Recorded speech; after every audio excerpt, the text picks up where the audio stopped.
ভারত সীমান্ত হত্যা বন্ধ করতে চায় না। আমাদের সবচেয়ে বেশি কম খুনের ঘটনা ঘটেছে ইন্টারিমের 16 মাসে। দুটো প্রশ্নই আপনার কাছে। সীমান্ত হত্যা বন্ধে বাংলাদেশের আসলে কি কিছু করার নাই?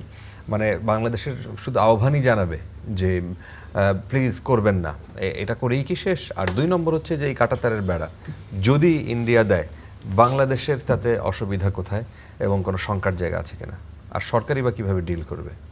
প্রথম কথা হচ্ছে যে আপনার সম্ভবত ইসরায়েল ফিলিস্তিন বর্ডারের পরে পৃথিবীর সবচেয়ে ভায়োলেন্ট বর্ডার হচ্ছে আমাদের বর্ডার, যেখানে খুনের সংখ্যা যদি ধরেন আর কি।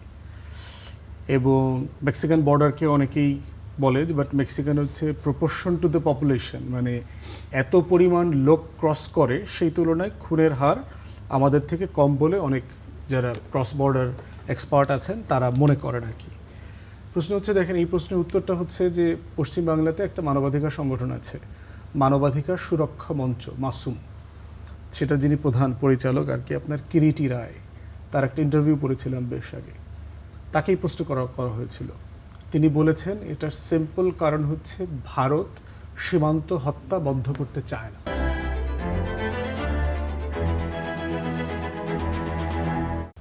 সীমান্তে কেন হত্যা হচ্ছে? সিম্পল, তিনি বলেছেন যে ভারত চায় না সীমান্ত হত্যা বন্ধ হোক।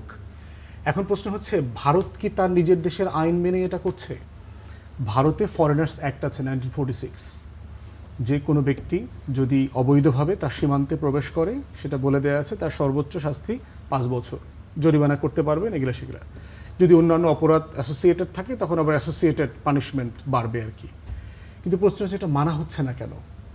কারণ মানা হচ্ছে না হচ্ছে যে ক্রস বর্ডার একটা জেনুইন ট্রেড আছে, এটা হচ্ছে হিউজ মার্কেট, যেটার সাথে বিএসএফের সদস্যরা জড়িত, বিডিআর জড়িত, আমাদের বিজিবি জড়িত, ক্রস বর্ডার 2 অঞ্চলের মানুষ জড়িত, এবং 2 অঞ্চলে আত্মীয়তা সম্পর্কও আছে। কারণ এটা তো একটা দেশ ছিল এক সময়, মানে আত্মীয়তা, বাড়ি ঘর উঠান, আপনি যদি মানে বেড়াটা দেখেন ভাগ হয়েছে কিভাবে, একই বাড়ির পুকুর এক দেশে পড়েছে আর ঘর বসত বাড়ি আরেক দেশে পড়েছে। অতএব সেই জায়গাতে এইটার একটা জেনুইন রিলেশনশিপ আছে, এটার একটা জেনুইন ইকোনমি আছে। যেখানে আপনার জেনুইন ইকোনমি থাকবে সেটা আপনি অস্ত্র দিয়ে সমাধান করতে পারবেন না। অতএব ভারত এবং বাংলাদেশকে একটা সলিউশনের জায়গায় আসতে হবে উইথ গুড ফেইথ।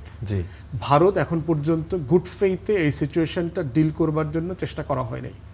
এরপরে আছে ইন্টারন্যাশনাল যে বর্ডার আইন আছে, বর্ডার আইনে কনভেনশন আছে যে আপনি কোনো মারণাস্ত্র ব্যবহার করতে পারবেন না, শুট অন সাইট পলিসি, যেটা এইটা অ্যাবসলিউটলি ইন্টারন্যাশনাল আইনে একটা লঙ্ঘিত অপরাধ।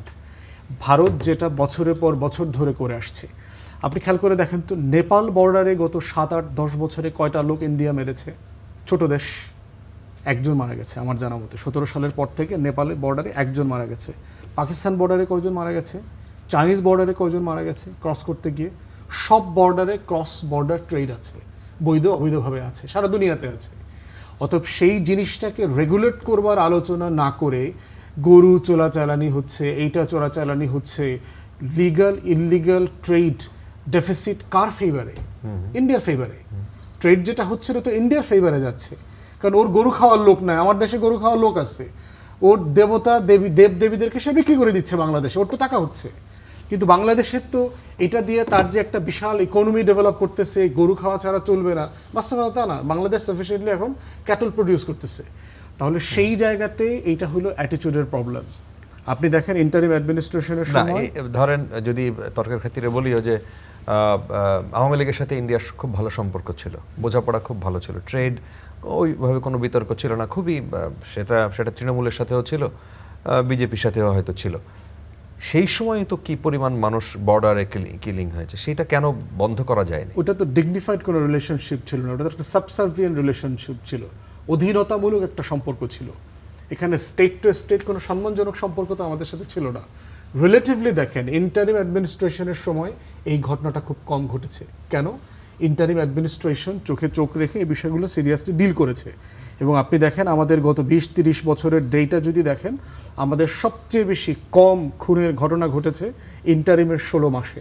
কেন? কারণ বারবার ডেকেছে, আপনার মনে থাকার কথা, কোনো মাসে 2বার 3বার 4বার ইন্ডিয়ান হাইকমিশনকে ডেকে জিজ্ঞেস করেছে যে আমার নাগরিককে হত্যা করেছো কেন। অতএব সেই জায়গাতে আপনার ইন্টারন্যাশনাল আইন মেনে একটা সার্টেন মিটার পর্যন্ত, সম্ভবত 300 মিটারের একটা এগ্রিমেন্ট আছে, এর ভিতরে আপনি কোনো অস্ত্র ক্যারি করতে পারবেন না, মারণাস্ত্র। তারপরে হচ্ছে বর্ডারের আপনার সীমান্তের একটা সার্টেন মিটারের ভিতরে আপনি সীমান্ত আপনার হলেই আপনি কোনো এস্টাবলিশমেন্ট সেখানে করতে পারবেন না। আচ্ছা, এখন 250 থেকে 300 মিটার 600 মিটারের একটা বর্ডার আছে। ওকে, অন্তর্বর্তী সরকার সেটা করেছে, আমরাও দেখেছি অধ্যাপক ইউনূস তারা সেভেন সিস্টার নিয়ে কথা বলেছে, তর্ক বিতর্ক হয়েছে, ওই পাশ থেকে হয়েছে, আমাদের এই পাশ থেকে হয়েছে। সুতরাং যদি ধরি যে চোখে চোখ রেখে কথা বলেছে, বিএনপি কি সেটা পারছে না? বিএনপি এখন পর্যন্ত পারছে না, এখন পর্যন্ত চোখে চোখ রাখার মতো ভালোবাসার সম্পর্ক তো এখনো দেখি নাই। চোখে চোখ দিকে তাকায় আসছে কিন্তু চোখ লাল করতেছে না। মানে এই সম্পর্কটা রোমান্টিক হয়ে গেছে কিন্তু ডিগনিফাইড গেছে অলরেডি। হ্যাঁ, রোমান্টিক সম্পর্ক আছে, চোখে চোখ রেখে আছে, এত লম্বা সময় রেখে আছে, চোখ আর নামাচ্ছেই না।